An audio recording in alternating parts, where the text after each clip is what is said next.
Quem tem razão? Bom, vamos então saber a opinião dos nossos convidados. A gente está perguntando para você lá na nossa enquete. Podemos colocar a enquete rapidamente, Demetrios, até para trazer as pessoas para esse debate mais uma vez. Estamos em um estado de exceção depois que o TSE permitiu censura prévia durante o período eleitoral. 92,14% dizem que sim, 7,86% dizem que não. Eu vou começar aqui esse debate ouvindo justamente o Fernão Lara Mesquita. Fernão, seja bem-vindo, boa tarde.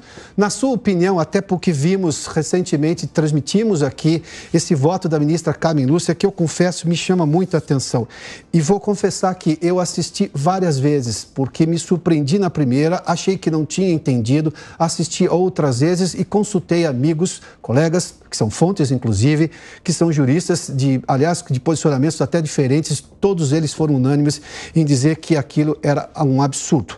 Mas ela disse, por exemplo, naquele depoimento dela, no voto em que ela referenda a censura, no caso, a produtora Brasil Paralelo, de um filme que nem foi exibido ainda, ou seja, isto é censura prévia, que ela diz o seguinte, que ela é contrária à censura, que ela entende a sede liminar daquela decisão, espera que isso seja mudado depois do dia 31, mas ela diz a seguinte frase, abre aspas, não se pode permitir a volta da censura sob qualquer argumento.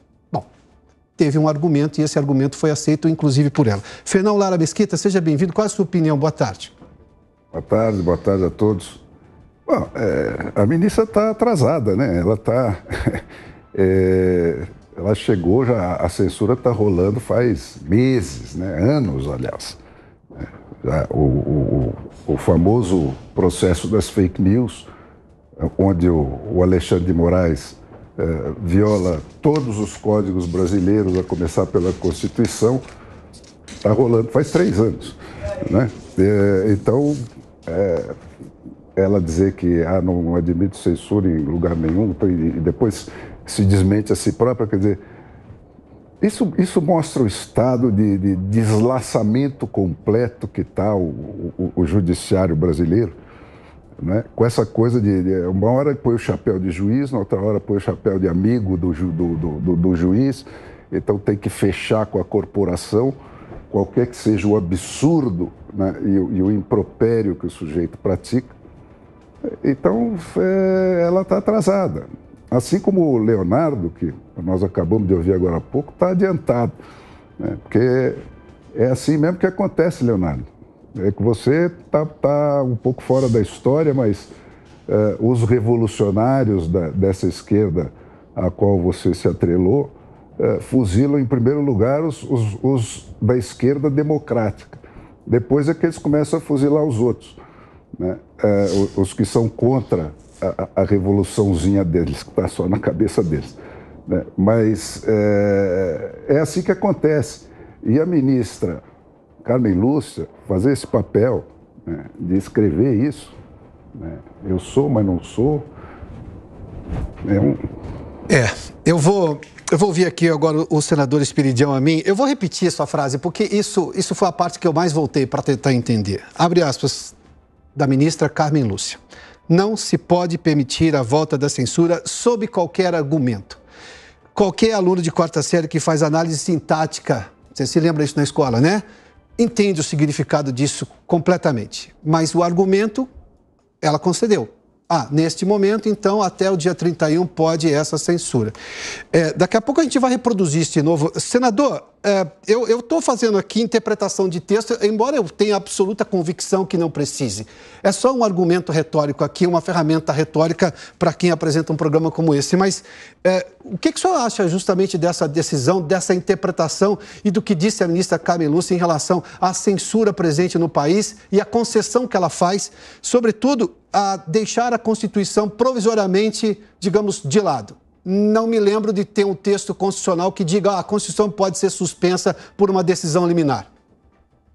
Isso é mais ou menos como desquebrar o ovo. Vai ganhar um prêmio Nobel de Física, quem desquebrar o ovo. Mas a Constituição é muito clara, artigo 220, inciso 1, diz, inclusive, em quais casos se pode estribar quem queira questionar o direito de livre expressão. São os incisos 4, 5, 10, 13 e 14 do artigo 5º da Constituição Federal. Nós estamos falando de direitos fundamentais. Então, é uma construção absurda. Eu não falo da ministra, falo do que está escrito. Isso é um absurdo que nos conduz a um labirinto onde nem com a ajuda do fiozinho lá do Teseu se consegue achar a saída. Então, é um absurdo.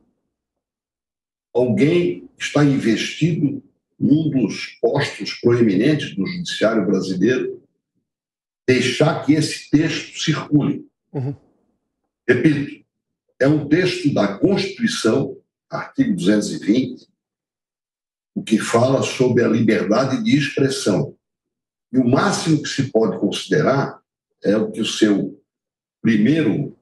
primeira ressalva possa ser comparada com a emenda número 1 da Constituição americana.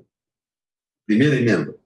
E fala exatamente que nenhuma lei pode constranger a liberdade de expressão. Ou seja, já é uma medida preventiva. Então, não tem justificativa, é uma quebra do Estado de Direito, só não estamos vivendo um regime de exceção, porque nós estamos podendo comentar isso, por enquanto. Por enquanto. O senador falou de que nenhuma lei pode constranger a liberdade de expressão e, neste caso, é uma decisão liminar. Ou seja, há uma precariedade do ponto de vista jurídico que, claro, requer a decisão final por parte dos magistrados. Deputado Biratã, Sanderson, na sua opinião, o que nós estamos vivendo aqui com esse depoimento claro, esse voto lido dela próprio, ela interpretando a censura, punindo a censura, reclamando de censura, fazendo menção claramente ao texto constitucional, é o entendimento do Supremo Tribunal Federal. E por que vale a pena dizer isso? Porque quando há dúvida sobre a interpretação da Constituição, é o Supremo que se manifesta. E ela deixa isso muito claro, que o Supremo já se manifestou acerca disso numa jurisprudência. Ou seja, não há mais meio de recorrer, de reclamar do entendimento do que diz a Constituição. Mas, mesmo assim, ela diz que não se pode permitir a volta da censura sob qualquer argumento, mas aceita uma proibição, uma censura prévia, um documentário, até o dia 31 de outubro, ou seja, durante esse final de segundo turno. Piotto, Fernão, senador Esperidião Amin, nós estamos, e não é de agora, essa decisão talvez tenha sido a gota d'água. Nós estamos já há algum tempo vivendo sob um estado de exceção. Talvez não seja um estado de exceção clássico, senador Esperidião Amin, mas é um estado de exceção. Quando nós temos, por exemplo, um deputado federal em pleno exercício do seu mandato, Daniel Silveira, preso por 8 meses, por ter expressado sua opinião.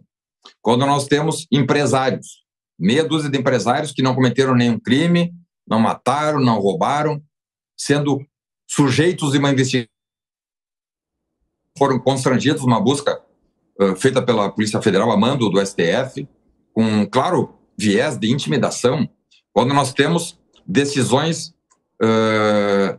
do STF, ou de um ou dois ministros do STF, determinando a censura, seja hoje da Jovem Pan, ou seja ali atrás de outros jornalistas, nós estamos vivendo sim sob um estado de exceção. É um novo estado de exceção, rasgando a Constituição, calando a população, né, naquilo que é básico numa democracia. O que é básico numa democracia? Voto livre e liberdade de expressão. Isso são lastros de qualquer democracia e em qualquer país que se pretenda civilizado. Então, nós não estamos num estado de exceção pleno, não é porque estamos num período eleitoral, né? Num período eleitoral que a liberdade de expressão tinha que ser ainda mais garantida, privilegiada e valorizada. Então, estamos muito preocupados, todos nós, na Câmara dos Deputados, estamos preocupados, tenho certeza que o Senado também tem essa preocupação, e eu acho que é chegado o momento do parlamento que é escolhido pela população brasileira para tomar decisões, né? Muitas decisões, quem sabe até amargas, mas o fato é que esse tipo de situação que têm sido reiteradas nos últimos anos, precisa de uma atuação forte e firme do Parlamento. A Câmara está disposta a isso, tenho certeza, senadores Perdião a mim, que o Senado também cumprirá o seu papel constitucional para que a democracia seja, de uma vez por todas, firmada, cimentada, porque ninguém pode e ninguém está acima da lei. Quando nós vimos o ministro do STF dando decisões contrárias à Constituição, ele é um fora da lei. O senador cabe ao Parlamento, cabe a nós, deputados e senadores, cumprirmos com o nosso papel. Pois não, o deputado Sanderson e o senador Esperidião Amin generosamente me ajudam a explicar o significado completo de estado de exceção. E eu confesso aqui, vou explicar a vocês, eu tive muito cuidado em usar essa expressão hoje, tive um debate, inclusive, com Demetrios Trindade, que é o produtor-chefe desse programa aqui, inclusive. Mas eu falo de uma exceção porque há uma exceção na suspensão da aplicação da Constituição. Daí, num sentido meramente semântico da expressão. Né? É claro que não está no nível pior do que seria o estado de exceção, e o senador deixou isso muito claro. Nós estamos ainda podendo debater isso aqui, inclusive reclamar de um posicionamento ou criticar um posicionamento de uma ministra do TSE, do Supremo Tribunal Federal, mas abriu-se uma exceção da aplicação da Constituição por um período, o período eleitoral, que eu vou me lembrar aqui do ministro Francisco Rezec, que foi ministro do Tribunal Superior Eleitoral, ele chamava de a festa da democracia. Eu era bem mais jovem, me lembro dessa expressão.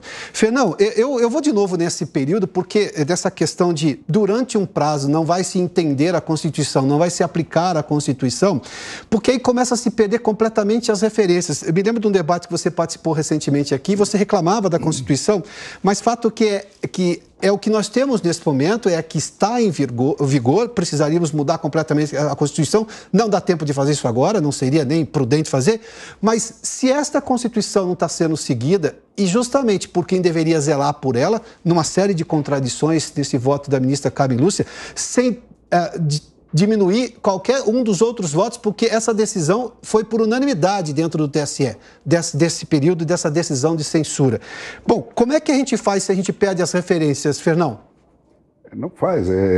Isso é uma coisa que foi calculada. Quer dizer, essa forma de ataque à democracia pela manipulação dos Supremos Tribunais, né, é um modelo que está em curso e foi aplicado em vários dos nossos vizinhos aqui, né, por recomendação do Foro de São Paulo, né, e foi assim que foi tomado o poder na Venezuela e em outros lugares, né. Não está havendo um momento de exceção na véspera da eleição ou nos últimos 10 dias faltantes para a eleição, né. Isso está acontecendo faz 3 anos, né. E é sistemático e cada vez mais recorrente e mais agressivo, né.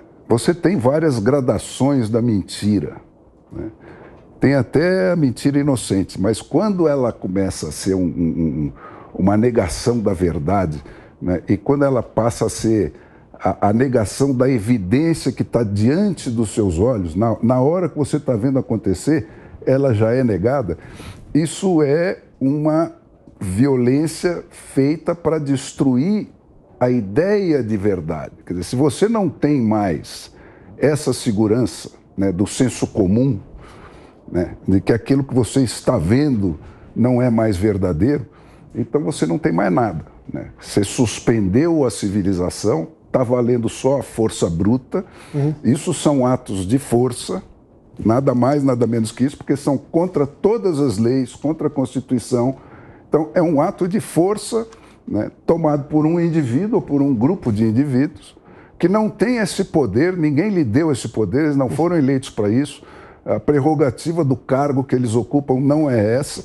Tudo está errado. Quer dizer, é um cara que peita isso para depois ficar olhando para a gente como nós, tentando explicar isso dentro do raciocínio legal e tal. Não tem como explicar isso dentro do raciocínio legal. Isso é um ato de violência deliberado, né? Que é para isso, que é para destruir a segurança da razão, da ordem estabelecida pela lei, né, do império da lei.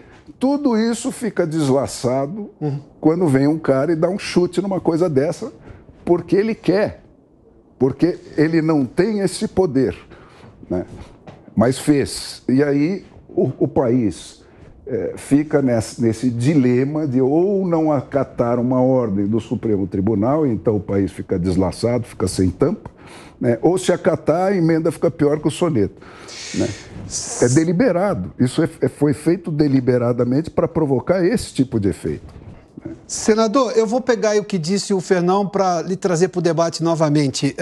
Acho que em algum momento, eu não sei se vou exagerar aqui, Fernão, mas o Fernão sugere quase que uma barbárie jurídica, porque eu estou tirando justamente a referência maior de conduta legal do país, que é a Constituição. Não a sigo, e se seguir, por exemplo, uma determinação que vai contra o texto constitucional de uma Corte Superior, eu estou desobedecendo a Justiça, o que é muito ruim, né? Mas também, se eu obedecer, estou obedecendo uma afronta à Constituição. Bom, diante disso, faz-se o quê? Senador, por gentileza. Eu quero dar razão tanto ao deputado Sanderson quanto ao Mesquita. Então, vamos por partes. Primeiro, a mãe de tudo isso que está acontecendo, o pai, é o inquérito 4781, aberto em março de 2019, com base num artigo do Regimento Interno do Supremo Tribunal Federal, escolhido sem sorteio pelo então presidente Dias Toffoli, o ministro Alexandre de Moraes. 3 anos e 7 meses. O que é este inquérito? Isto é uma inquisição, porque não tem artigo de lei, não tem objeto definido, não tem prazo, e quem julga é a suposta vítima de uma agressão. Contra isto eu já me pronunciei várias vezes, e nós não conseguimos nem, até hoje, nunca conseguimos 35 assinaturas no Senado. Veja bem, ninguém chega ao Supremo sem a nomeação pelo presidente aprovada, não é pelo senador, mas pelo Senado Federal, com maioria absoluta. Sim. Portanto, o vestibular do ministro do Supremo e a corregedoria é o Senado, artigo 52 da Constituição Federal. Nós não conseguimos jamais mais do que 34 assinaturas, a minha está lá, para convidar o ministro para explicar qual é o fundamento deste inquérito, em que parte, em que pavimento do Estado Democrático de Direito isto mora. Uhum. Onde é que ele paga IPTU? Ele não existe. Isso é uma excrescência que tem prosseguido com a conivência, me permita dizer isso, com o consentimento da maioria do Senado Federal atual, que eu integro. Quero apenas ressalvar que eu já usei até palavras difíceis, duras, quando ouvi um ministro dizer o seguinte: mexeu com um, mexeu com todos. Sim. Eu disse que isso é uma frase própria para uma organização chamada máfia. Mexeu com um, mexeu com... Não, pode mexer com qualquer um, desde que haja motivo. Claro. Pode investigar, processar e condenar, respeitado o direito de defesa, qualquer pessoa. Ninguém está acima da lei. Esse então é o pai. E a outra coisa, nós não conseguimos mais do que 38 votos em setembro de 2019 para aprovar uma emenda constitucional de que eu fui o relator, emenda constitucional número 82, primeiro signatário o senador Oliovisto, dizendo o quê? Que decisões monocráticas que afetam outros poderes ou a sociedade têm que ser referendadas pelo Supremo. Sim. E também contendo prazos, dando prazos para pedidos de vista. Nós não conseguimos aprovar. Ou seja, é interessante verem. Hoje eu escutei uma declaração do futuro senador, atual vice-presidente Mourão, sobre o Senado tem que tomar providências. Era bom ele ver quem é que não votou a favor, quem é que não assinou esses requerimentos convidando o ministro. Eu fui o relator da emenda constitucional, defendi e conseguimos só 38 votos. Precisávamos de 49. Isso em setembro de 2019. E quanto ao inquérito, nós temos procurado um diálogo com o Supremo. O mesmo ministro do Supremo que faz declarações pelo mundo afora não aceita conversar com a casa em que ele prestou o vestibular, Sim. que é a sabatina do ministro. E só para concluir, quanto aos pedidos, também o ministro, o futuro senador Mourão, mencionou, hoje nós devemos ter uns 36 pedidos de impeachment a ministros do Supremo.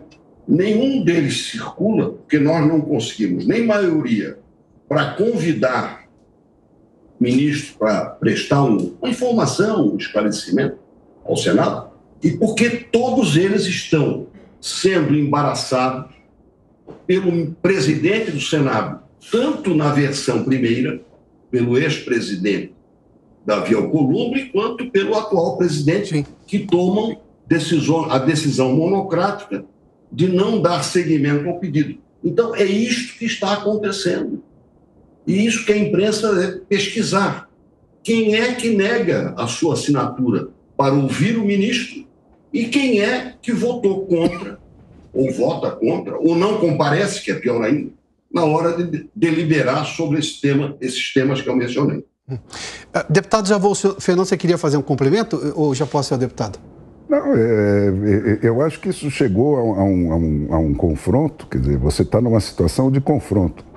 Ou a democracia brasileira acaba com esse tipo de ação dos ministros, ou esse tipo de ação acaba com a democracia brasileira. É que nem a história da saúva, entendeu? Não dá para ter meia medida nisso aí. É um ou outro que vai sobreviver. Uhum. Né? Os dois não vão sobreviver juntos. Deputado Biratã Sanderson, nós temos aí uma decisão a ser tomada enquanto nação. Então, a solução, só queria acrescentar isso, a solução democrática é termos os votos para dar a sequência a alguma dessas soluções democraticamente no Senado Federal. Deputado, por gentileza, até com esse complemento que fez o senador Esperidião Amin, por favor. Piotr, acho que aproveitando os ganchos aí, tanto do Fernão quanto do senador Esperidião Amin, não, acho que na minha visão não é um confronto, há sim uma afronta. Ministros do STF, através de suas decisões, têm afrontado o Estado democrático brasileiro com uma série de decisões teratológicas, absurdas, contrárias, primeiro, à Constituição e contrárias de forma direta ao interesse público. Isso parece que é muito claro para todos nós, isso é já um consenso. Agora, naquilo que o senador falou, vamos fazer uma meia-culpa. A Câmara dos Deputados, num certo momento, anuiu, autorizou que abusos acontecessem. Quando nós, na Câmara dos Deputados, votamos acerca da homologação da prisão decretada de um deputado federal em pleno exercício do seu mandato. Daniel Silveira foi preso preventivamente na época e sem ter acusação alguma de crime. Havia ali, mas ele fez uma live e xingou os deputados, né? Aí a Câmara vai lá, né, e autoriza o prosseguimento desse abuso por parte do STF. Então, a Câmara dos Deputados, fala-se muito do Senado que tem errado, que o Senado tem se acovardado, mas a Câmara também se acovardou. Lavou as mãos e permitiu que aquela cruzada de abusos seguisse ainda mais forte. O Senado, a partir do ano que vem, ele tem uma configuração diferente. Nós confiamos muito nos novos senadores, que, se somando aos senadores como os senadores Esperidião Amin, certamente terão disposição, terão musculatura política para fazer o enfrentamento, e a Câmara dos Deputados também ficou mais à direita, e com essa renovação, houve uma renovação de algo em torno de 38% da Câmara Federal, e esperamos, na próxima legislatura, então, ter essa disposição. Porque se nós estamos num sistema onde um poder fiscaliza o outro poder, ou os demais poderes, num sistema de freios e contrapesos, quando um desses poderes cruza os braços e se omite, o outro muitas vezes sem a noção do que é uma república, vai lá e extrapola. Então eu digo que é uma afronta e não é um confronto, né? Há uma afronta de um dos poderes, notadamente ministros do STF, e um deles tem se colocado no papel de promotor, de juiz, de carcereiro, de policial, né? Isso tem feito muito mal. Ao invés de hoje, nós, há uma semana das eleições, estarmos aqui discutindo propostas, vendo o que os nossos candidatos a presidentes fizeram de bem, no caso do presidente Bolsonaro, ou fizeram de mal, no caso de Lula da Silva, nós estamos aqui, né, falando, tentando esclarecer para a população brasileira algo que o parlamento pode e deve recuperar, que é a democracia em toda a sua extensão. Agora são 4 horas, só um instantinho, Fernão, 4 horas e 25 minutos, pois não, Fernão? Eu diria que o povo, o eleitorado brasileiro, está entendendo perfeitamente o que está acontecendo e armou a mão do Congresso, da Câmara e do Senado, para que ele haja a favor da democracia. É o que ele pode fazer dentro do pouco que pode fazer o eleitor brasileiro, já que os mandatos aqui são blindados, você não tem uma eleição distrital, você não sabe quem representa quem, o sistema todo está torto. Mas se nós queremos ter a oportunidade de corrigir isso para frente, tem que se entender o recado que o eleitor está dando quando ele elegeu esse Congresso. Não foi por acaso que ele elegeu esse Congresso. Sim. Foi porque está acontecendo o que está acontecendo que ele fez isso. Ele elegeu um Congresso mais à direita do que... eu não diria à direita, mas contra essa esquerda que afronta a democracia. Do que ele faria, segundo todas as pesquisas, porque houve uma corrida no momento final ali da eleição, porque o pessoal se apavorou com a conspiração que estava clara entre o Supremo Tribunal, as empresas de pesquisa, uma grande parte da mídia, para eleger o Lula no primeiro turno. Sim. Esse é o sentido da eleição do Congresso que aconteceu. É o Congresso que vai ter que dar resposta a essa, nesse momento, batalha entre a democracia constitucional e decisões do Supremo Tribunal Federal. Aliás, nós temos um depoimento aqui do cientista político e candidato, que foi candidato, inclusive, candidato à presidência pelo Novo, Felipe Dávila, que também se pronunciou contra as atitudes de censura adotadas pelo TSE. Acompanhe. Em toda democracia existe um direito sagrado ao cidadão. Este é o direito da liberdade de expressão, que neste momento, no Brasil, vem sendo cerceado pelo TSE. Uma vergonha é justamente por que a imprensa está calada, porque todos os veículos de comunicação nesse país não estão unidos em torno de denunciar este crime. Crime que afronta a Constituição, crime que afronta a liberdade de expressão do indivíduo, crime que mostra que a democracia no Brasil está em risco. Tá aí, portanto, o candidato do Novo no primeiro turno à presidência da República, Felipe Dávila. Senhores, eu preciso agradecê-los mais uma vez pela gentileza de se juntarem a nós aqui no debate, justamente para se opor a decisões de censura contrárias à Constituição, ao entendimento do próprio Supremo Tribunal Federal e ao que se pode chamar de teratologias jurídicas, como a gente está vendo aí, desses abusos de interpretação da lei. Fernão Lara Mesquita, obrigado pela participação aqui nesse debate. Senador Esperidião Amin, muito obrigado mais uma vez pela gentileza. Deputado Biratã Sanderson, obrigado pela gentileza uma vez mais. Boa tarde aos senhores.